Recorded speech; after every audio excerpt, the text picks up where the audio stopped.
Hello guys, welcome back with me again in this channel. On today's tutorial, I'm going to show you how you can easily add another column to a table in Google Docs.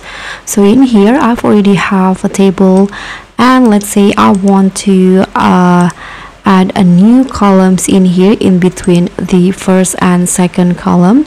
So what you need to do is just click on one of the columns in here and then right click, and there will be this option, insert column left or right. But since I want to add a column in between these two, so I'm going to choose right, insert column right. So just like that, a new column will be added.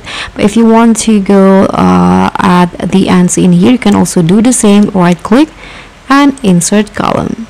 So that's pretty easy, and thank you so much for watching. So I hope this tutorial will be helpful.